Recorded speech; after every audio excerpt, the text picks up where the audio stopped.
This is solid proof that the ancestors never wanted it to be so. So the fact that you niggas come today and sacrilegiously take our ancestors' sacred glyphs and correspond it to homosexual faggots from Greece, you have betrayed our ancestors. You have betrayed the nation. You have committed treason on the ancestors. Now you look at this. Let me keep going. What do we talk about when we talk about primary? Earliest in time of order, predominant, paramount, chief, key, prime, central, principal, foremost, first. So when you're talking about primary, the top of the Rosetta Stone is primary. The Demotic is secondary, okay? That wasn't before 600 BC. The Greek is fraudulent. It's not before 200 BC. You got to look at that dates, okay? So you don't have no Greek before 200 BC. You don't have no Demotic before 600 BC. The pyramids were built probably around 12,000 BC. The reason why they got it at 3100 BC today is to synchronize it with the Bible. You fools. Herodotus, I'm going to show you. Herodotus said that the priest told him that Egypt was 12,000 years old. Okay? And that seems more likely than 3100 BC, because no way you're going to go from the first king, Narmer, building a mastaba, and in 300 years, you building a megalithic pyramid that has shocked the minds of everybody on the planet. That was at least hundreds of thousands of years of information. And there's no way you can go from and achieve that amount of information in 300 years. Watch this. I'm not done. I'm just getting started. We're gonna go into Walter Williams. We're gonna go in. I'm gonna break something down to you. The historical origins of Christianity. Hold on, pause. You check this focus. Check the focus, guys. Check the focus. Hold on, family. Check the focus. Let me see. That might be dark. Go back to your last slide. With the definition. Your last one. Last one with the definition. That was way down. All right, fuck it. Go for it. Go back one more. All right, let me. One more.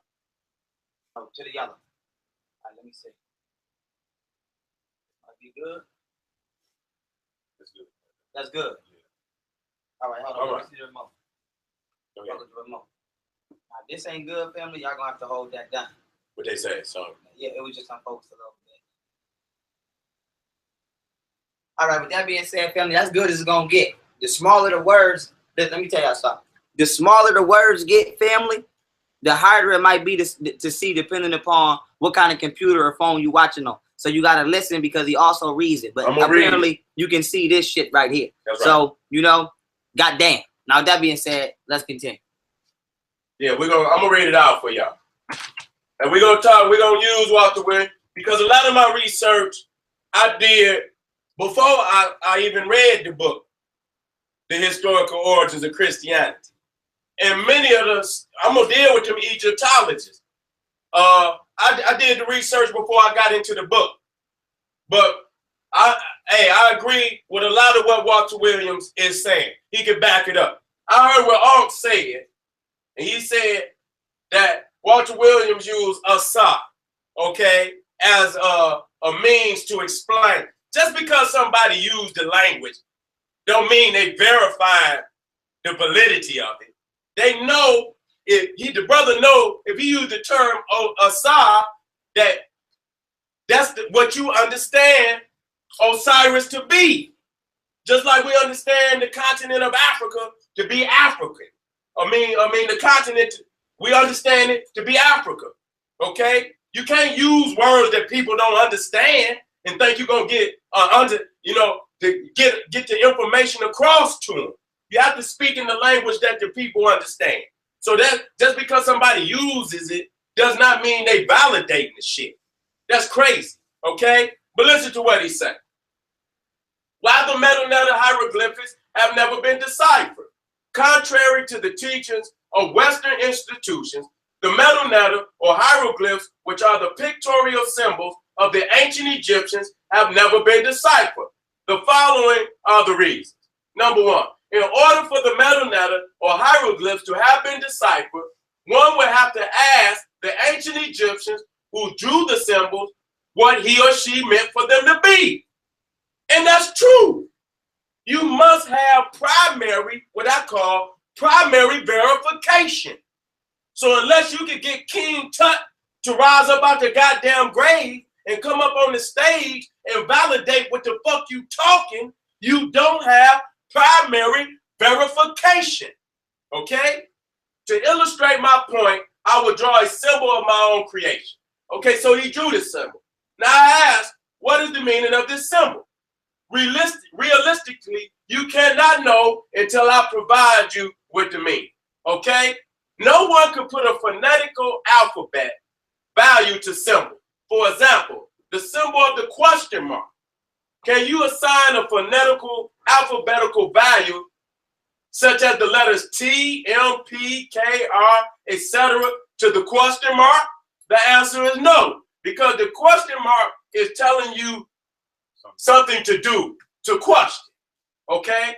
If you drive a car, you were tested in 3 categories: eyesight, rules of the road, and symbols. When you were tested for symbols, you were asked what the symbols were telling you to do. In order to know what the symbols are telling one to do, one has to know the meaning of the symbol as standardized by the Division of Motor Vehicles. If you did not know the meaning of the symbols, you failed the test. Okay? Now check this out. Let me go so I can get with you right quick. They said go to a little bit to the left. So after you're done talking, so they can see the screen. Oh, okay, I'm in the screen? Yeah. All right. Okay, I'm going to read this one too. Also, one cannot use any language, Coptic or otherwise, as a key to understanding the symbols of the hieroglyphs, i.e., you cannot apply a language or languages to symbols that one does not know the meaning of. Now watch me fuck you up. See these symbols right here? No, it's a little blurry, but that's all right. You see these symbols?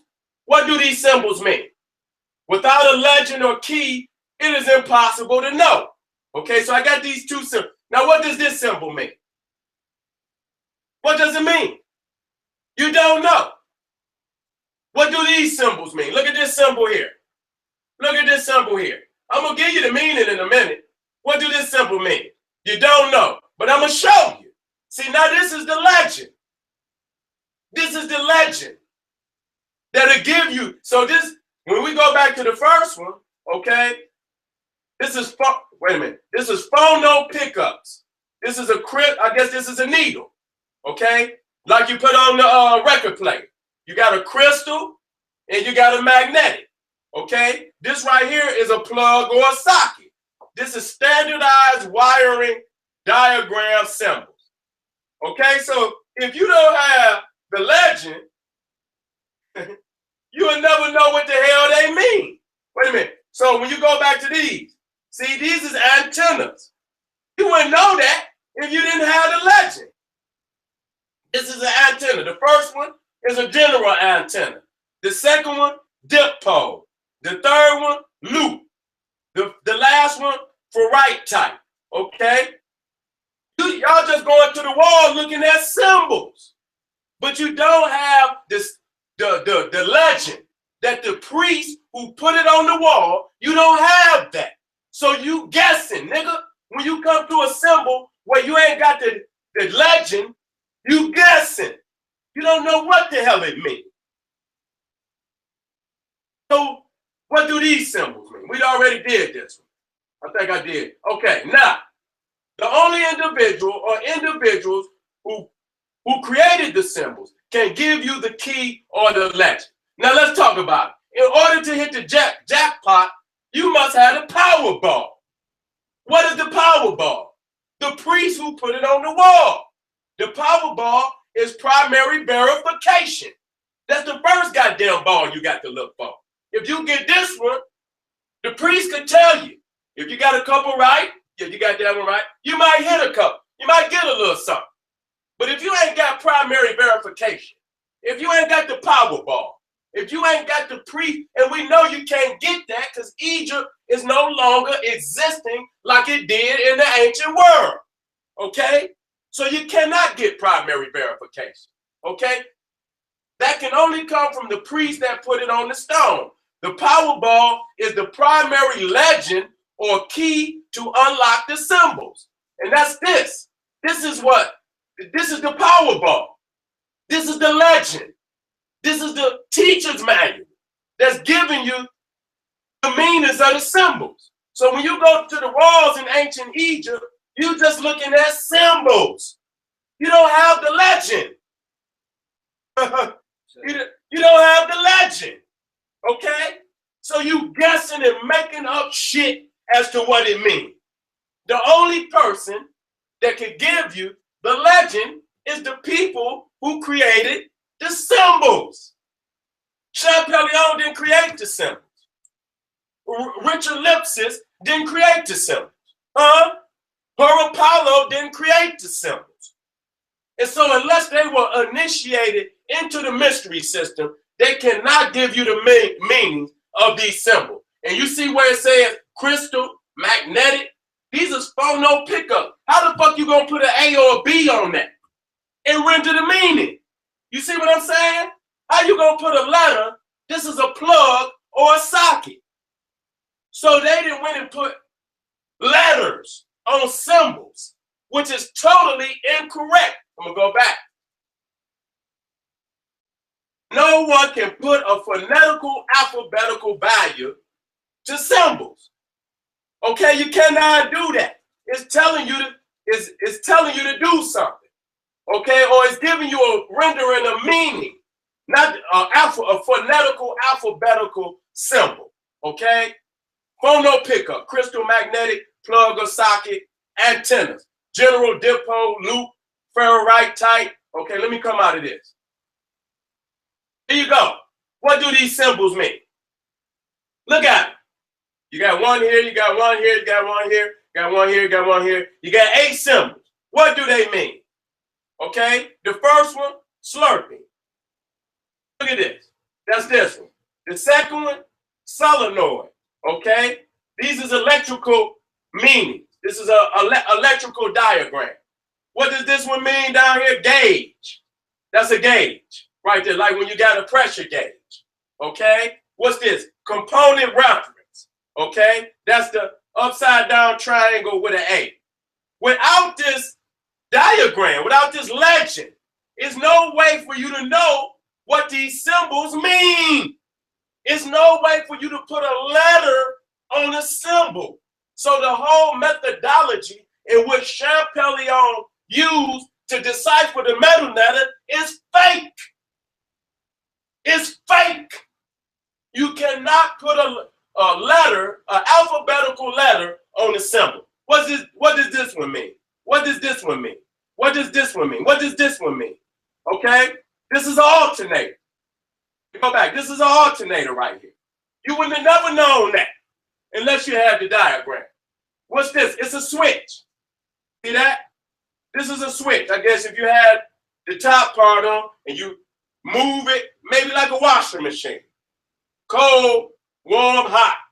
It's a switch. But without the diagram, how the hell would you know that? Without the legend, how the hell would you know that? Okay, let's go back to this symbol. What does it mean? It means LED, LED. Okay? You wouldn't have known that. And what's the last one? Single filament bulb. Right there. So you must have the legend to the Medu in order to render the meanings. And the only way you can get that legend is to be initiated into the mystery system and taught that by the priest. It is. Without the key or legend, now there's a lot of symbols on here. I know it might be small for you, but these are all symbols. And this is the whole diagram. This is all symbols. And this is the diagram legend. Diagram legend. Rendering you the meanings of all the symbols. Okay? After 44 years, of widespread disagreement among European scholars. Okay, how did the discovery of the stone of Canopus in 1866 confirm Champollion's theories and readings of the hieroglyphics? Okay, now what was the stone of Canopus? It was a stone similar to the Rosetta Stone, which supposedly has some of the same names of Greek rulers, and they was able to have two references that supposedly backed up Champollionn's alphabet. We have never been able to find this stone nowhere. We've been looking all over the fucking internet. They don't even tell you what museum is housing this stone. So they just making shit up as they go. Champollionn's accepted work on the hieroglyphs inspired Adolf Erman, a Jew, an Ashkenazi Jew, then curator of ancient Egyptian artifacts at the Berlin Museum. Erman was a student of Karl Richard Lepsius, German Egyptologist, who encouraged him to publish a grammatical dictionary of the hieroglyphs in 1880. The dictionary was revised in 1925 and finished in 1934. So that's clear that the whole Medu language that y'all niggas know today was already created before any of them niggas picked it up and started adding vowels to make it sound like shit. Like some people say, mut nature means mother nature. Well, that's a goddamn lie because no vowels is in it. Ain't no mut, no moot. It's just MT. And you cannot pronounce it. The only thing you can do is spell it out. And that's fraudulent because you cannot apply letters to symbols. So it's fraudulent. Totally. Okay, let me go back. With Karl Richard Lepsius, Erman was a student of Karl Richard Lepsius, German Egyptologist, who encouraged him to publish a grammatical dictionary of the hieroglyphs in 1880. The dictionary was revised in 1925 and finished in 1934. Erman's work created a new pseudo-direction and language for the ancient Egyptian hieroglyph. I think Walter Williams used pseudo before you niggas. So y'all the real pseudo motherfuckers. He got on y'all ass early. And his work inspired and gave E.A. Wallace Budge a guideline to write his book entitled The Book of the Dead, or The Coming Forth by Day and by Night. I urge you to read this appendix over and over again until you understand the reason why the metal net or hieroglyphs have never been deciphered.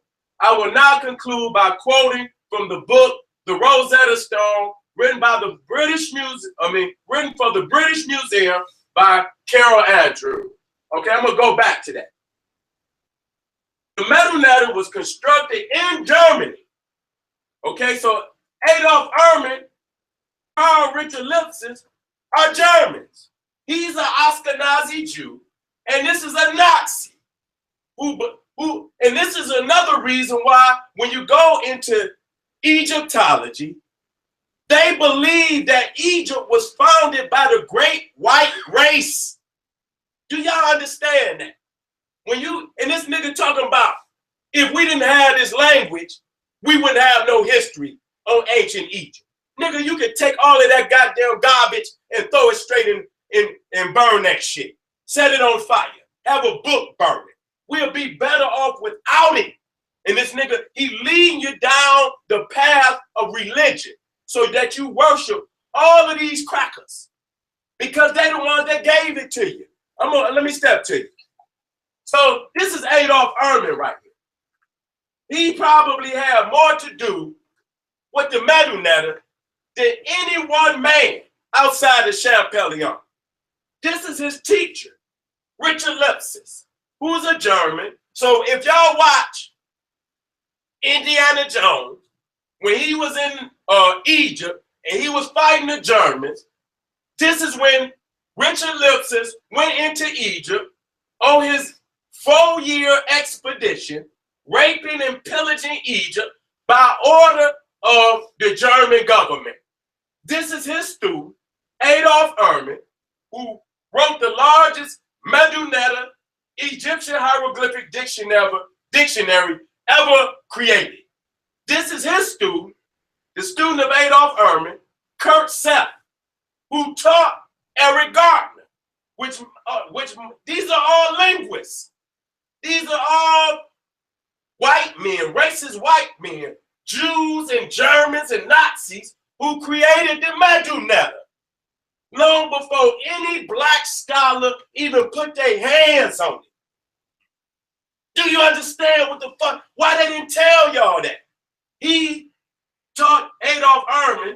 Adolf Ehrman taught Kurt Seti. Kurt Seti taught Eric Gardner, Alan Gardner, and Alan Gardner taught Raymond Faulkner. All of these are Medu linguists, okay? And they all went, what the university? Berlin University, the Vatican City of the Medu okay? So you know who else went to the Berlin University? Look at that. W.E.B. Du Bois. Look at that. You know who else went to Berlin University?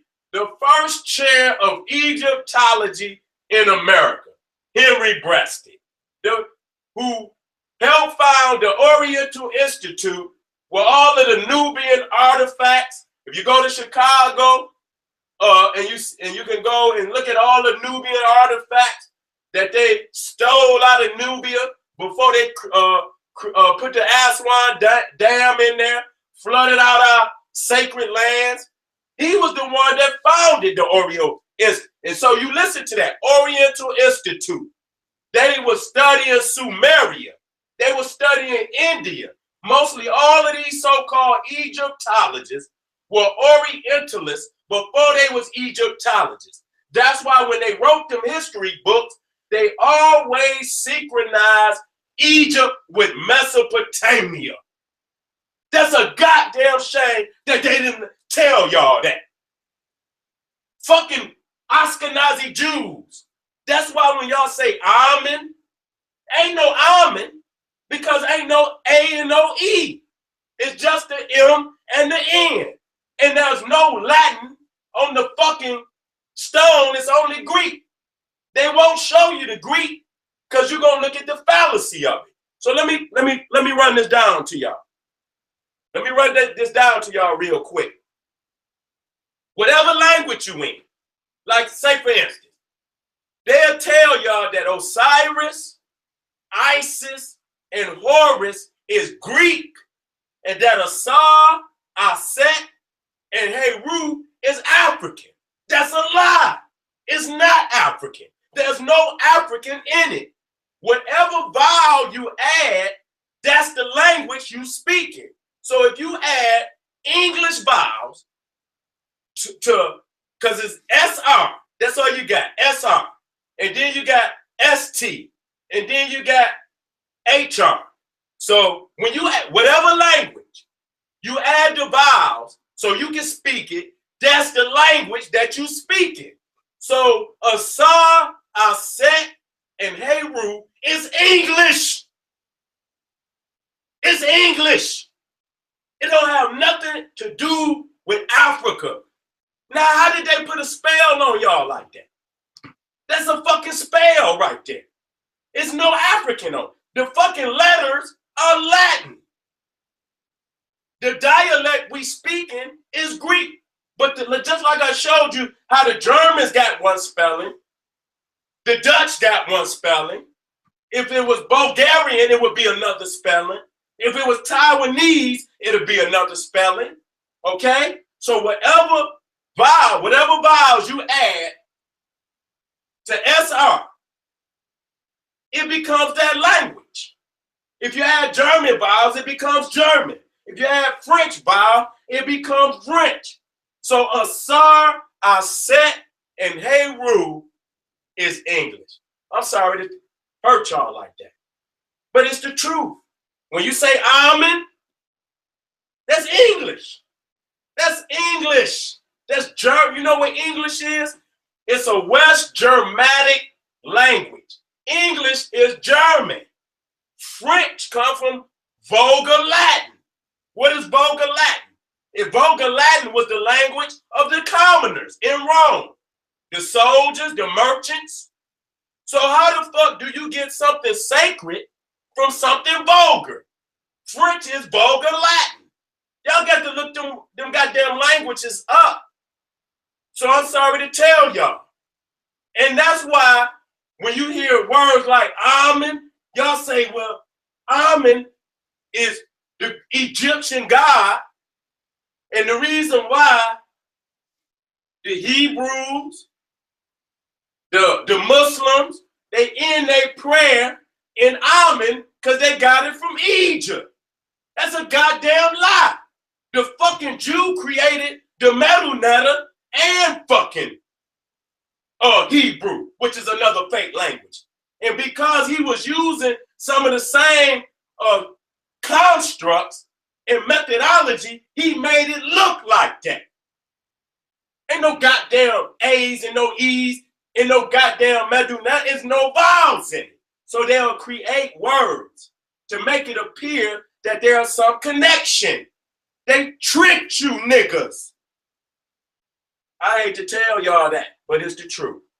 They tricked you. I dare any one of them to tell you a goddamn lie. I cannot let them lie to you no more. Okay? They created all of them words to sound alike to trick you. They wanted to give a Bible validity. Okay? So you see right here. You see Indiana Jones and you see the fucking Germans in Egypt. This was the time of Richard Lipsis. When they went in there stealing and pillaging. Okay? Let me keep going. Richard Lipsis, Egyptian expedition, 1842, 1846.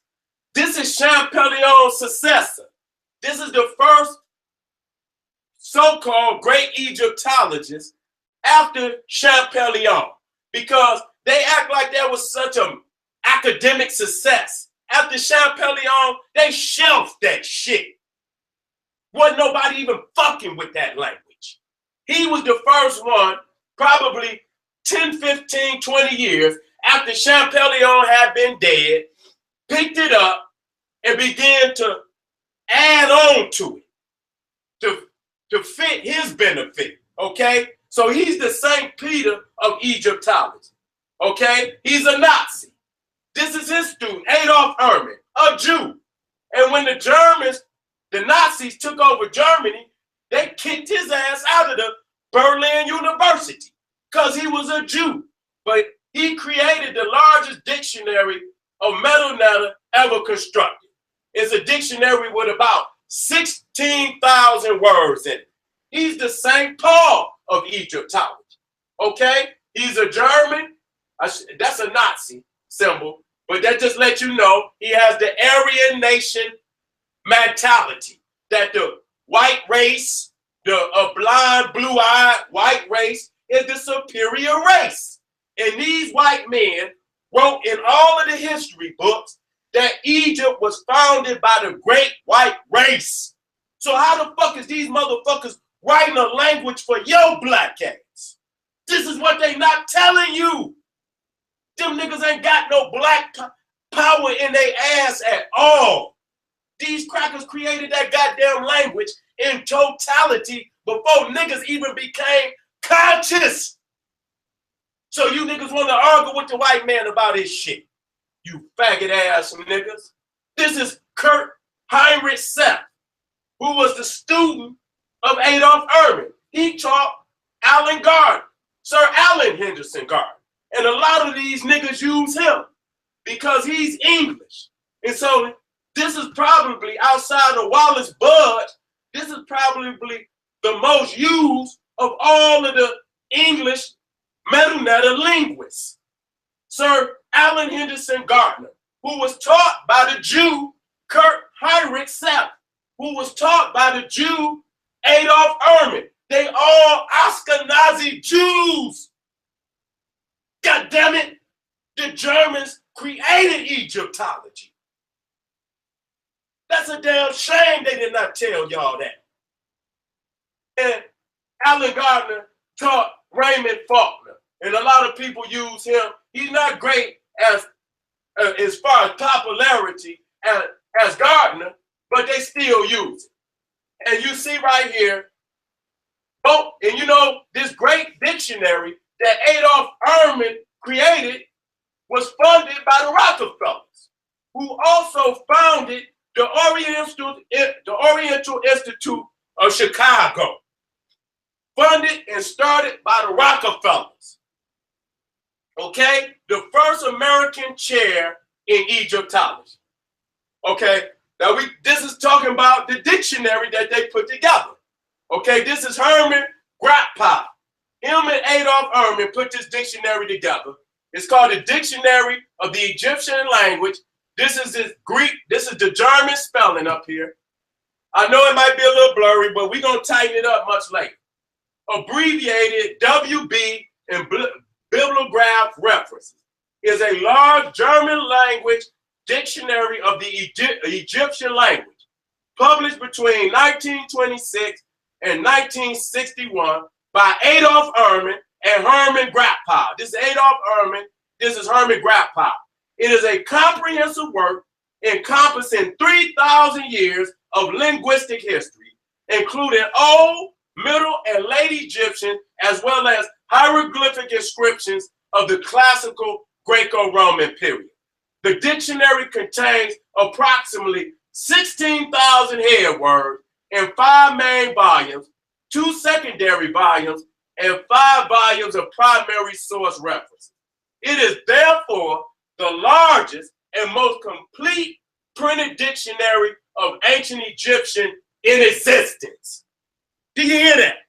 So these are your fathers of the modern Medu ancient Egyptian hieroglyphic language, the German and the Ashkenazi Jew.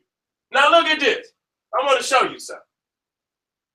This is Wallace Budge, who I took references out of the Rosetta Stone book from. I want y'all to see this. I want y'all to see this. What this cracker say. I want y'all to see this. I'm gonna show you who he gave credit to. Wait a minute, where the other one at? I'm gonna show y'all who he gave credit to. I'm gonna go over here to this.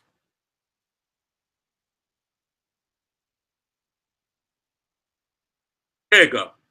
Here you go. I want y'all to see this. He wrote the book, The Rosetta Stone. Listen to what he said. I dedicate this book on the fundamentals. This came out the Osirian drama. Okay, but he wrote Wallace Budge, probably, that's actually the Rothschild. I dedicate this book on the fundamentals of Sudanese and Egyptian religion. Listen to this. By permission, hear me out, by permission to the Honorable Lionel Walter Rothschild, trustee of the British Museum, with sincere gratitude and thanks. That's very critical. Did you understand? This is an Ashkenazi Jew. So they own damn near all of Egyptology. Mostly all of the books that ever been written on ancient Egypt was controlled by the Rothschilds and the Rockefellers. And they made it to where all of the information correlated to their belief system. Whether it was the Bible, whether it was Kabbalah, whether it was Freemasonry, that's what it speaks to. Let me say it again. Okay? Let me say it again. This is from, let me go back over here. Here you go. Matter of fact, it's right behind. I could do it right here. Right behind. There you go. This is Wallace Budge, who wrote the Rosetta Stone. And so he was the curator of the British Museum. Okay? And at that time, Lionel Walter Rothschild, which is the son of Nathan Mayer Rothschild, the big boy, the father, the first Baron Rothschild of England. So they barons, okay? They control the printing press. They control all media. They funded all the royalty of Europe. They funded Cecil Rhodes. They funded the slave trade. They funded the Suez Canal. They funded the Aswan Dam. They funded Leopold, who committed genocide in the Congo. How the fuck is this cracker creating a metal language for y'all niggas, and he's actually funding the slave trade? That's a goddamn shame that they not tell y'all that. So when he wrote these books, it was by permission to the Honorable Lionel Walter Rothschild, trustee of the British Museum, with sincere gratitude and thanks. They own the shit. They own the Medu. They own all of the history that been written about ancient Egypt. They own all of the artifacts. So y'all got to quit believing that this is somehow the language of our ancestors, and they're not even using Africans.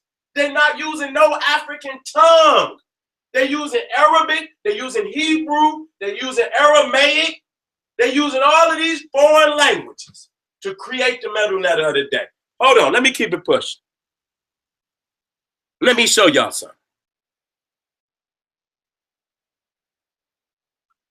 Let me go back to the original. Let me go back to the original.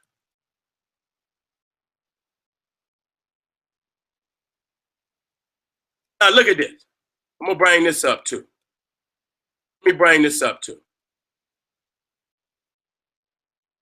This is critical. This is critical too.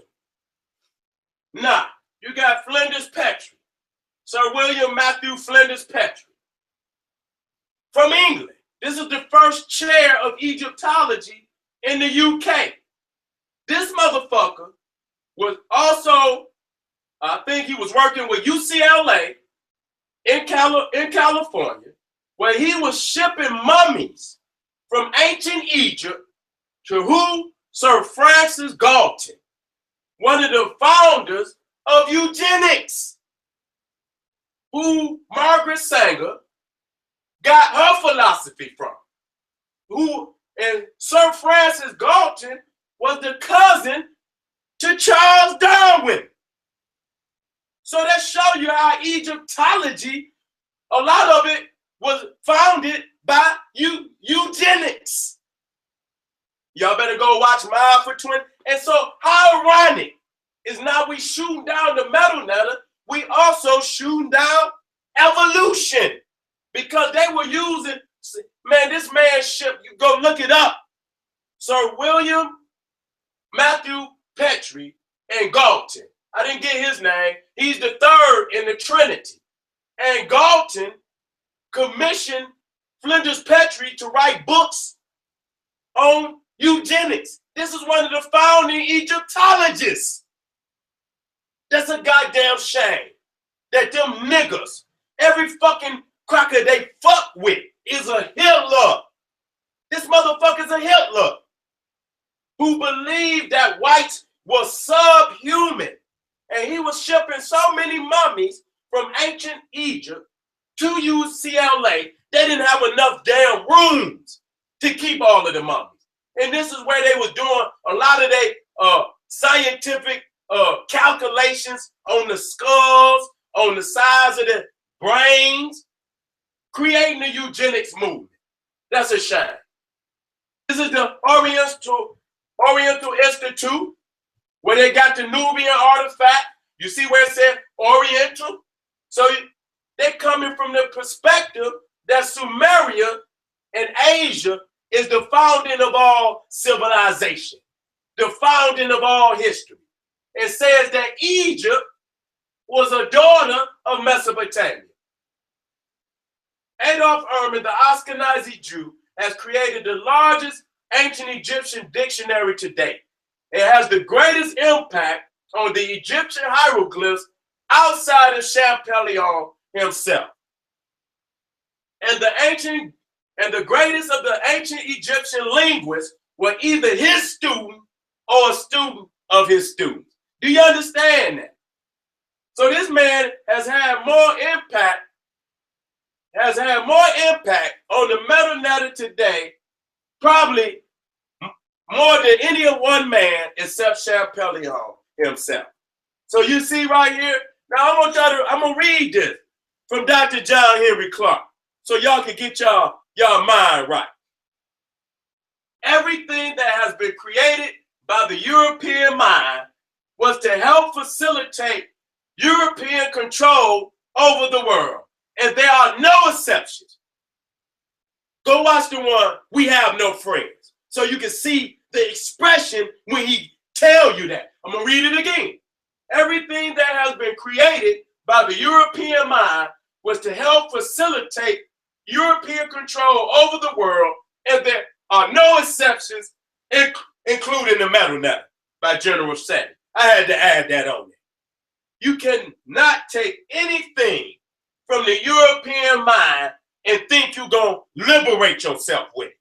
You goddamn fool. He encoded everything in it so he could control it, and that it'll further his ambitions in controlling the world. Because the Medu Netter was created to prop up the Bible. The same Jew that created the fake Hebrew, which is Yiddish, created the fake Medu Netter alphabet and dictionary. And that's why you have so many similarities, such as Amen in ancient Egyptian and in the Bible. Wow. That hurt. That hurt. That hurt. Let's look at Champollion's teachings, just so that you know. This Arab right there, what's his name? Raphael D. Monassis, okay, right there, only Arab on Napoleon's campaign into Egypt, taught Champollion Arabic and Coptic, and he lived from 1759 to 1831. Champollion's language teacher. So for anybody that's talking about Coptic is an African language, I want you to know that it was a white Arab that taught Champollion his Coptic, taught him his Arabic, okay? And Champollion, before he became an Egyptologist, was also an Orientalist. He studied Hebrew, he studied Arabic, and he studied Chinese. But check this out. Wait a minute, let me keep going. This is the one of his teachers that introduced him to the Rosetta Stone. Also a Jew, Sylvester D. Seti, a Baron, a Jew, who was the first Frenchman to study the Rosetta Stone. Can't y'all see that the Ashkenazi Jews control Egyptology? Created the Medu Netter, created the history, and they were Orientalists, which means they studied the Near East. And look how they got Egypt grouped in. See, that's why they could use all of them languages. Not only Coptic, they also use Arabic, they also use Slavic, they also use Yiddish, which is German, which they say is Hebrew. And then the crazy thing about it, they say anything below Sudan had nothing, is not considered a part of the Afro-Asiatic language. Anything south of the Sahara is not considered a part of the Afro-Asiatic language except Ethiopia and Eritrea. But I got maps that show you the other part where it's in yellow, and on the diagram and on the legend, it says anything in yellow is not considered a part of the Afro-Asiatic language. So they can use languages from Turkey, Syria, Iraq, Jordan, Saudi Arabia, Yemen. Oman is a sister language to Coptic. Do y'all understand that? Coptic is not ancient Egyptian. Coptic is a language, sister language to Arabic, a sister language to the fake Aramaic of the Syrian, and that's who his teacher was right there. He was of Syrian birth. I got to tell y'all that. The scribe that put it on the wall is the only authority. The scribe that put it on the wall or papyrus is the only one who can give you the key. So you got right here, you got cursive hieroglyphics, okay? And you got Hieratic. These are two different scripts, but they only spoken by the priests. These are not commoner languages. And you cannot put Coptic on it. You cannot put Demotic on it, because those are common languages that were brought, where the Demotic is African, but yet it's still a trade language. It was not the language of the priests. And you cannot take Demotic to interpret Hieratic or cursive hieroglyphics or the regular hieroglyphics. Okay, here we go. So this is where they got a SR. It's just SR. And then you add the A in the beginning, and you add an A between the S and the R. That gives you a SAR. But when you speak a SAR and you pronounce a SAR, it's English. ST. These are Latin letters. There's no Latin on the Rosetta Stone. See how slick they is? See how slick they is? They never show you the Greek. They automatically transliterate it into Latin. There's no Latin on the Rosetta Stone, even though it's a fake. It's a fake because you don't have the top. And I asked the question. The bottom weighs 1,600 pounds. The top would have had to weigh damn near as much. Where's the top? It couldn't have just blew up the damn street. It had to be in the vicinity. But they knew that the top would render the true meaning of the Rosetta Stone. So they left it where it was. The bottom of the Rosetta Stone is fraudulent. It's fraudulent. Okay? So this is how you get our set. You add the A, you add the E, but you only got ST. That's all you got. And you can switch the E and put it where the A is. Wait a minute, let me show you. Let me show you. Let me show you how you can do this. Let me show you how you can do this.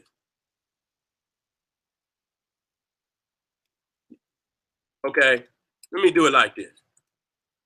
I can leave it like that. You ain't got to say I set. You can spell it just like this. E set.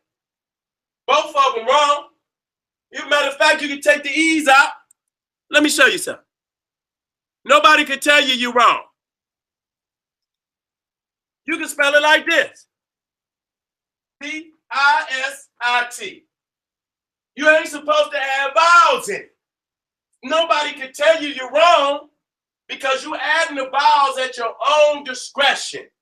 So people create words and make them sound like something to fool you, that just like you say, mutt netcher. Ain't no mutt netcher. It's only MT.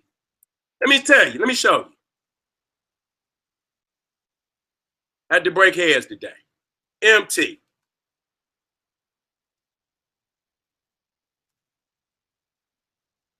Let me blow that up. Let me blow that up.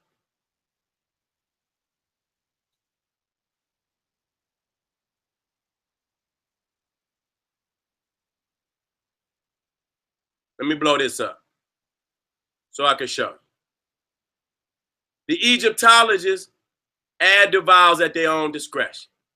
So no mud natural, you can't even pronounce that. You can put an I in there. You can put a U in there. You can put an O in there. If you go into German, you can add German vowels and have all so many thousands of words when you add it, depending on the vowel or the dialect in which you add. If you add German, if you add German vowels to this, okay, then when you pronounce it, it's German. So based on the vowels in which you add to these letters, which are Latin. Do you understand what I'm saying? This is Latin. And 70% of the world is using Latin. So based on the dialect in which you speak, you're going to add your vowels in here. And whatever dialect, whatever vowels you add from whatever dialect you use, that's the language you're speaking. So for instance, if you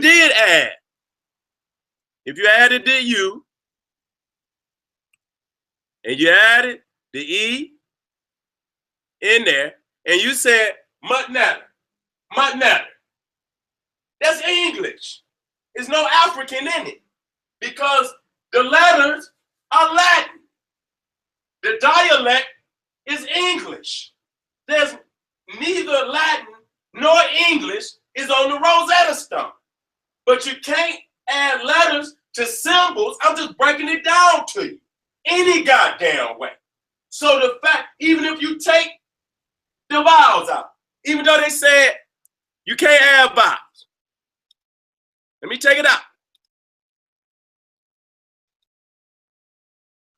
This is still false because you cannot add letters to symbols. So I'm just showing you how it becomes more fraudulent as you go on. You become more fraudulent and more fraudulent and more fraudulent. This is Latin. There's no Latin on the Rosetta Stone. So why are you using Latin? And then you add the vowels from whatever dialect, which again takes you more and more into falsehood. You cannot add letters to symbols and render the meanings. Let me break it down to you, baby. I hope you're understanding me, because it's going to take you a minute. Now, this is another one. How is it that you can honor Napoleon and Champollion and at the same time honor Dessalines, Bookman, Toussaint Overture from the great Haiti, the first African empire in the West, that show you how sick you niggas is? How the fuck is you gonna call on Napoleon and Champollion and call on Dessalines, Bookman, Toussaint? How can you do that? You're fraudulent, nigga. The spirituality, that revolutionary spirituality of our Haitian brothers and sisters is the spirit of the Medu. We're fighting against the goddamn cracker. You use the cracker. These are the authors of the Medu. Look at this. Never call on the names of our Haitian revolutionaries and call on the name of Napoleon and Champollion at the same time. That show you how wicked y'all niggas is. They don't have no black power in them. This is false flagging, nigga. You false flagging when you do that. So you got to pick one side or the other. Look at this. This is our Haitian brother. See that right there? That's Champollion. That right there is Dessalines going up in his gut, going up in his throat with that blade, that sickle. See over there bludgeoning these goddamn Frenchmen. And you take a Frenchman, a French faggot who never been to Africa, never even heard Africans speak, never used one African in the foundation of his language. And this is y'all Christ figure today. This is the Christ of Egyptology. So goes the language, so goes Egyptology. And that's why we must remove it from the minds of our people today, because most of the history that have been written from this fraudulent language is racist history against our people. Every goddamn movie you see where there are white people in Egypt, he's the father of that theory. Anything crackers love can't be right for African people. Look at this. Look at this line, no good ass stone, and these crackers. This is your 10 Commandments. This is your Moses. This is your Christ figure. This is your 10 Commandments. You didn't go in and break this down. You believed it. You didn't do no research to prove whether this shit was true. You just believed it. Egyptology is a religion. It's a religion, family. This is your 10 Commandments, and this is your Moses. This is your Christ figure. If a white man's hand touched it, it can no longer be considered sacred. So y'all got to quit saying the Medu, the language of the gods. How sacrilegious is that when the white man created it? The white man interpreted the language of the African gods, the sacred language. Do you hear that? They're not telling you this because they don't have no spirituality. This is sacrilegious to our ancestors. This is treason on the ancestors. The people that pillaging and plundering the tombs have pillaged and plundered our African glyphs. They have kidnapped the tongue of our African ancestors. And so what is my objective today? My objective today is to free the tongue of the ancestors, okay? To free the tongue of the ancestors. You have to go back home. You have to become one with the land. You have to become one with the family in the land. You have to get back your African spirit, and you must be initiated. They're going to come and tell you that you can go. I heard Professor Small say something about some tribe in Togo, say that they are the descendants of the ancient Egyptians, and that they speak in the Medu. And they damn near 3,000 miles away from ancient Egypt. You got to be serious. It got to be, you cannot superimpose any other language, whether it's African, European, even though you got similarities in all African languages. You cannot superimpose another African language on top of ancient Egypt because all ancient Egyptians were not initiated in the craft. So just using our African language is not the key. You must be initiated. So that's why they're trying to fool you. Oh, we're using this African language. Was that African initiated? That don't exclude the fact that you still had to be initiated. And so you can't just go up there spooking, putting your own interpretation on it.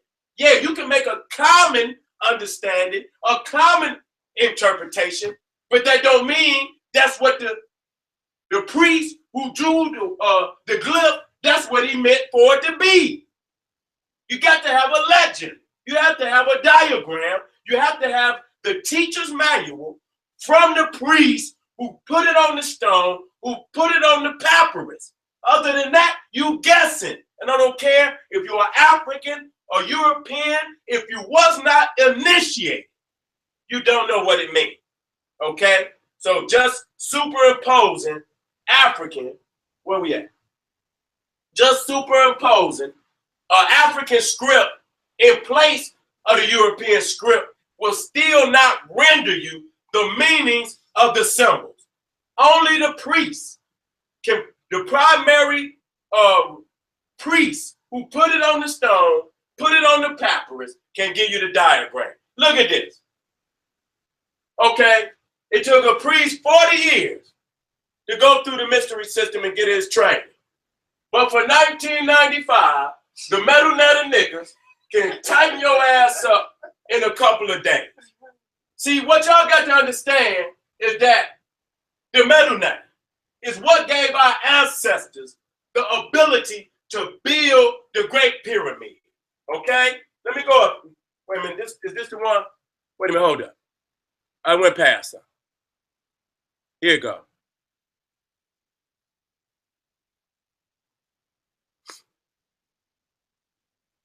The Medu gave our ancestors the ability to build the pyramid. If you translate it, duplicate it. See, that's the final proof. That's the final proof. The Medu gave our ancestors the ability to build the pyramid. If you translate it, duplicate it, family, okay?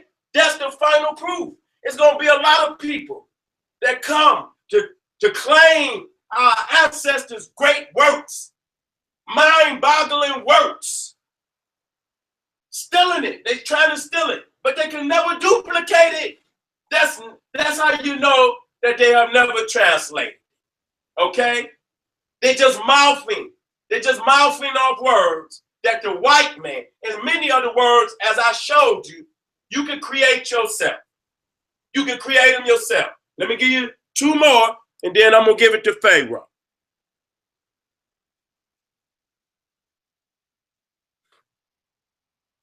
Let me give y'all two more. The fact, wait a minute, let me give y'all two more.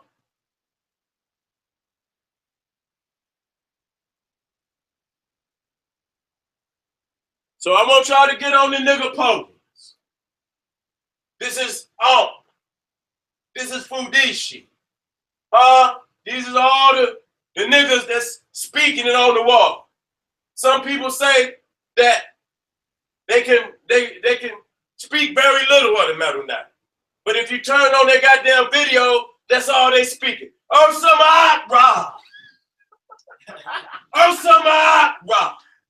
Sintepin Ra. Ramesu Maria.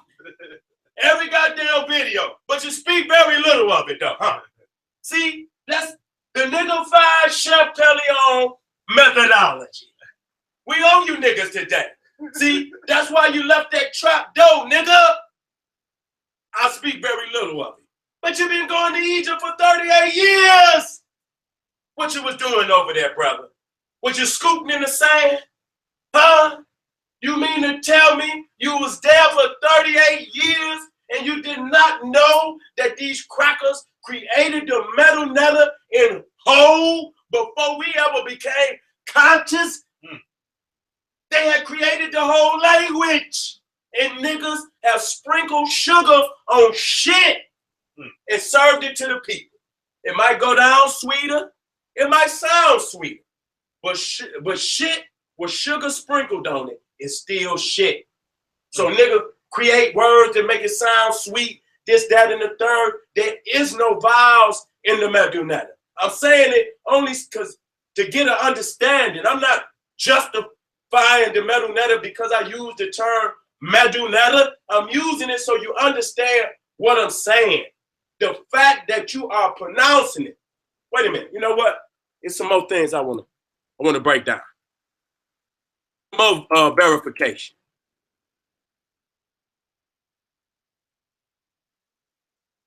So what you see up here, this is the Greek on the stone.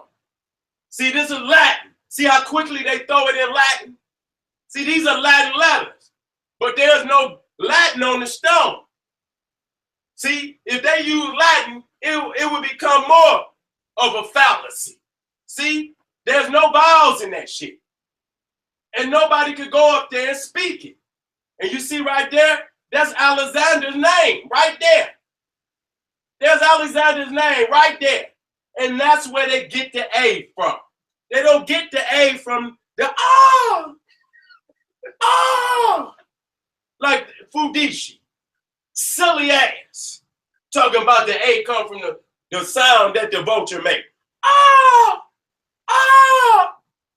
Nigga, it come from the A in Alexander's name. All of the alphabet that Pelion created, they took all of the Greek rulers' names and they superimposed them on the glyphs in the cartouche. That's what gave them the alphabet. So the whole alphabet comes from them homosexual, lesbian, pedophile Greeks, including Caesar. Okay? I need 3 more.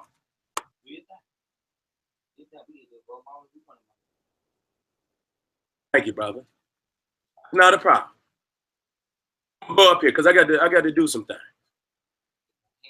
Seti going crazy. So this is Greek. See this? Now look, ain't no P in Greek. See that? See how they fucked this up right there? See, this is Latin. See this Latin? They say this is Ptolemy, but this is actually Ptolemy's name in Greek. Ain't no. That's why it's Ptolemy. The P is silent because ain't no P. See? So you got T. So when you got the L here, you got this letter. It's not an A. I guess it's an alpha. You got E. So look at that. From the Greek, you got this letter and the E. Now you come down to Latin, you just got L. So you got to cut from the Greek to the Latin. Okay? Now look at it. You got the L, but you got A, I, O, and you got this funny looking letter. And then you come down here, you got 2 E's and an S. How did y'all get this? This is Latin. Ain't no fucking Latin on the stone. They never show you the Greek because it looks so goddamn impossible. So how the fuck you get them letters right there on them symbols? You cannot put alphabetical, phonetical letters on symbols. So from right there, from the Greek to the Latin, you got a serious cut. So when you look at Cleopatra and Ptolemy, which ain't no P's in Greek, so I don't know how you got them corresponding P's, and you don't have no L in Greek. But these, they telling you, these is the letters that they got, you know, that match Ptolemy and Cleopatra. The P, the O, and the L. But there's no P in Greek. There's no L in Greek. Look at that shit. And so they'll come in like mess right there. They got from Coptic. They got that from Coptic. So these, they're going to say, well, was it a transliteration? Was it a translation? See, translation is when you render the meanings, okay? A transliteration, you're just trying to get the pronunciation. You're not trying to get the meaning. So the Greek was deficient. So right here you got the Greek, but then the mess comes from Coptic. So you got 2 languages in one word. How the fuck you using 2 languages to make one word? 2 languages. You got Greek and Coptic to make one word. That's a hybrid, synthetic fucking language. Okay, this is your Ptolemy. This is the first word ever transliterated. This is your savior. This is your God. Somebody should have told y'all niggas that. I'm gonna show y'all. Y'all motherfuckers gonna learn tonight. Y'all gonna learn tonight. Let's deal with Ramesses. And I'm gonna show y'all something. And I want y'all to go do this, because I'm gonna back it up that the Medu was created to prop up the Bible. Okay? Now, number 1, Ra. That's Coptic. That's Coptic for the sun. Now that's a translation. Why? Because you gave it a meaning. Okay? You put a word on that. Ra is a word. First you was transliterating.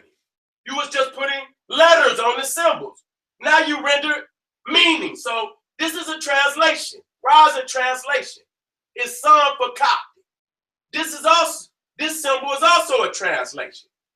Messi, meaning to give birth. And then you got 2 letters, S and S, that come from the Greek. Okay? So this is a transliteration.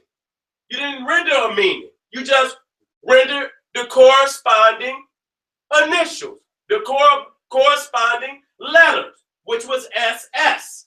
So you had 2 S's right there. So here you got words. You got one word, and 2 letters. This is Greek. This is Coptic. So you got 2 languages, Coptic and Greek. You got 2 methodologies. You got translations and you got transliteration. So you got 2 methodologies, 2 languages to make one fucking word, Ramesses. This is a hybrid, synthetic, European creation. Now dig this. Dig this, y'all. Ask me this. We see that this is Champellion's methodology. And he created this methodology in 1828. He used Coptic to get Ra. He used Coptic to get Messi. And then he used Mesu. Then he used Greek to get the 2 S's at the end. Now, Champollion created this methodology in 1828. How the hell do you get Ramesses in the 1611 Bible? 200 years before he created the methodology. That is proof that they backdated all them goddamn books and added this methodology in it to get a Bible validity. Do you hear what I'm telling you? He created, this is Champollion methodology. Because the Hebrews were supposedly in Egypt damn near 2,000-3,000 years before Coptic ever came on the scene, or the Greek. They wouldn't have never needed Coptic or Greek. What was the word that they was using for this king before the Coptic and before the Greek? You have to ask yourself that. So that is proof positive that they've been backdating these books to make it seem like that they are ancient people, to validate the Bible, to validate the white origins of civilization. This is what they've been doing. Let me keep going.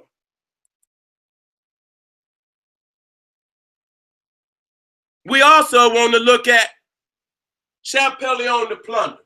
See how he's stepping on supposedly Ramesses to say, we're using it now.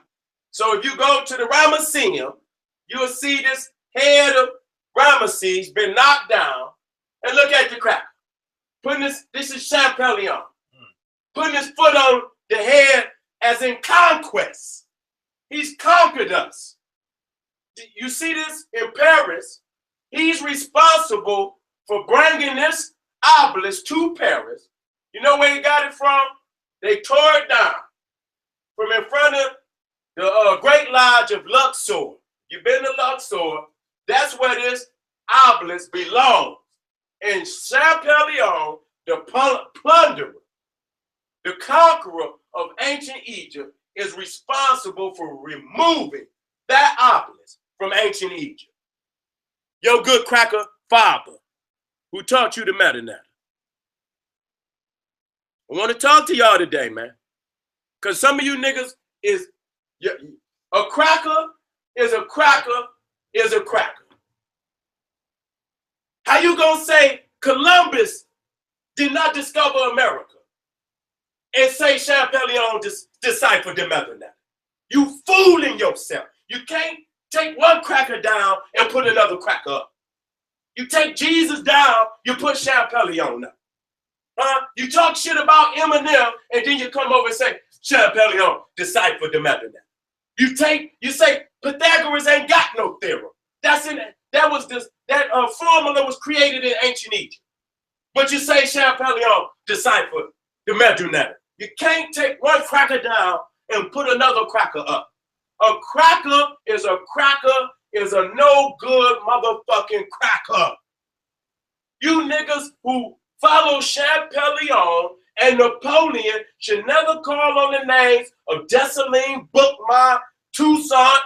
You should never call on Haiti. You should never call on the revolutionaries of Haiti. You should never call on none of our revolutionaries, because you are a liar. You do not believe in black power.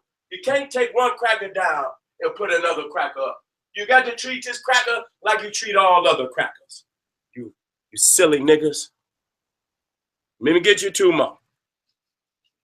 I'm always saying give you 2 more. Let him get you 2. Let him get you 20 motherfucking more. Daggers. Motherfuckers. Damn. So when we're talking about research today. We're talking about a primary source versus a secondary source. A primary source is a document or physical object which was written or created during the time under study. These sources were present during an experience or time period and offer an inside view of a particular event. I'm going to read it again. A primary source is a document or physical object which was written or created during the time under study. So if you're talking about ancient Egypt, the Rosetta Stone could be a primary source, but it's not. It's fraudulent. The pyramid is a primary source of ancient Egypt. A papyrus is a primary because it was created under the time of study. These sources was present during an experience or time period and offer an inside view of a particular event. What is a secondary source? A secondary source interprets and analyzes primary sources. So we must understand these sources are one or more steps removed from the event. So Champollion fake transliteration is not a primary reference. Even though it's false, it's only a secondary source. He is making an analysis based off of the Rosetta Stone, which just happens to be a fraudulent source, because the Africans never used Greek. They disdained the Greek because he was a homosexual, because he was a pedophile, and because they were lesbians. So you cannot use the Medu alphabet as a primary source. It's not a primary source. It's a secondary source. And it's a fraudulent secondary source. And the reason why it's a secondary source, because it was created in 1828. It was not created during the time of the study. It's not a I asked the question, could our ancestors read and understand the Medu of today? And the answer is no, because all of the languages that went into the Medu of today was created after the fall of ancient Egypt. It's just like asking, did Jesus wear Jordans? And we're using a hypothetical Jesus. Did Jesus wear Jordans? The answer is no, because we know that Jordans did not exist at the time of Jesus. And so I'm going to ask you again, could the ancients, our ancestors, read the Medu of today and understand it? And the answer is no, because none of the languages that went into the making of the Medu existed at the time of ancient Egypt. So I'm going to go to my last two for today, because this could go on for hours and hours. And as we taking this on tour this year, and so we'll be breaking it down in much more clarity and adding much more lessons to the false teaching as the year goes forward. I can give y'all this one too, so that y'all know where to go. See, so this is in Nubia. So you see that many Nubian dialects were also applied to the Nile Valley hieroglyphs. They should not be called the Egyptian hieroglyphs. They're the Nile Valley hieroglyphs. And so you can see that Nubian dialects were also applied to the hieroglyphs. Not no languages from Togo, not no languages from Senegal, or none of that. Even though there's some similarities in all of African languages, the only two that we could verify without any doubt that were attached to these glyphs were the dialects in Egypt and in Nubia and in Punt, all the way down to Uganda on the Nile. You should not have went to Coptic. You should have went to the Nubian languages that are in Upper Kemet, Lower and Upper Sudan. That's the closest as you're going to get to the ancient Egyptian. They did not go to Nubian because they were trying to prove a white origin to ancient Egypt. And that's why they used Coptic, because they knew that Coptic was a bastard language. Greek, Slavic, Arabic, a lot of white languages that were gathered together to make Coptic. They couldn't claim the Nubians because the Nubians was African. They were looking for the white origins of Egypt. They was looking to push a white history of Egypt. And they knew they could not do it with Nubian because they knew that this was an African language. Even though this is the mother tongue of ancient Egypt. Nubian is the mother tongue of ancient Egypt. If you go in all these Nubian pyramids, you'll see the writing, what you call the Medu now. So you got to go back up the river. You can't use Coptic, which is in Lower Kemet, where all of the conquests, all of the foreigners live. Lower Kemet been compromised since shit, probably 1000 BC. So it's been constantly conquered. A lot of vagabond races have gathered in Lower Kemet, and Coptic represent that. Hold up.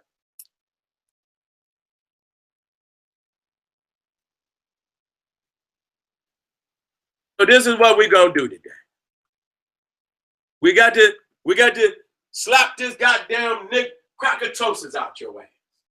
See, this is for all you niggas that think nothing.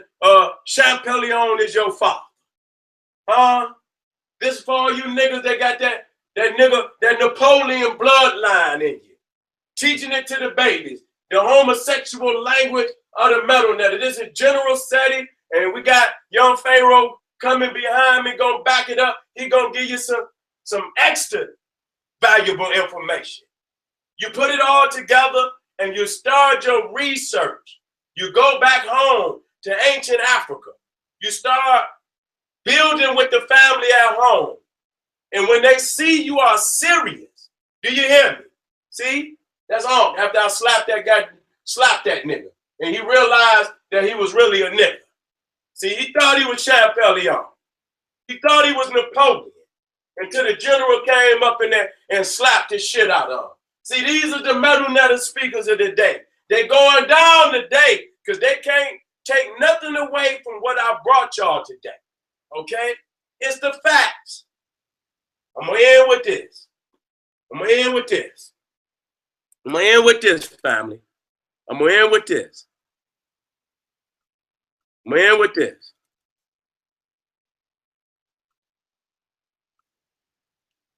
The metal netter gave our ancestors the ability to build the pyramid. If you translate it, then duplicate it. That is the ultimate proof of any translation, decipherment, transliteration, and we understand it that you cannot add alphabetical letters to symbols that you don't have a key, a primary key or diagram to render the meaning. Symbols are not letters. You cannot put a letter on a symbol and render the meanings. The fraudulent Medu netter cannot be spoken. It has no vowels. And when you add the vowels to it, if you English and you add English vowels, you are speaking English. You're not speaking African. I showed you that the mother tongue of the Medu netter is Greek and Coptic. It has been transliterated into Latin. I'm showing you all these cuts. I'm showing you all these cuts. It's been transliterated into Latin, and each dialect has added its own vowels. And with whatever dialect or of the vowels that you add, that's what you speaking. So again, when people say you speak it, you say Osiris and Isis and Horus is Greek, and Asa and Aset and Heru is African. That is wrong. Asa, Aset, and Heru is English. You added English vowels. And so you are speaking English. And so that is a fraudulent methodology because there are so many dialects on the planet that you can have thousands and thousands of words for one word. The only true word is the word, the glyphs of our ancestors. And we don't know the language. So the glyphs are still holy. The glyphs are still holy. We have to go back home and become one with our culture, one with our language. You don't decipher your ancestors' tongue. Listen to that. Listen to that. I'm going to go decipher my ancestors' tongue. No, you can become one with your people. you go back and become one with your mother tongue. So I'm going to end with this, family. The Medu gave our ancestors the ability to build a pyramid. If you translate it, duplicate it. I hope that I brought some clarity. We'll be going over it further and further during the year.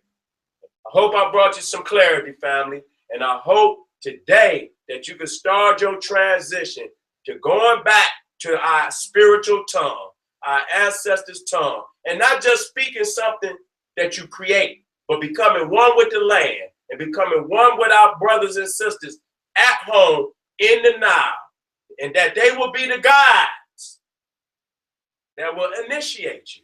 You don't go over there and ask. You just go, you do your work. Until then, you have a common understanding. Your spirit will give you a common understanding, but that does not make it the understanding of the priesthood. You must be initiated into the craft to get the key, to get the diagram to those symbols. Thank you very much. Period. No, you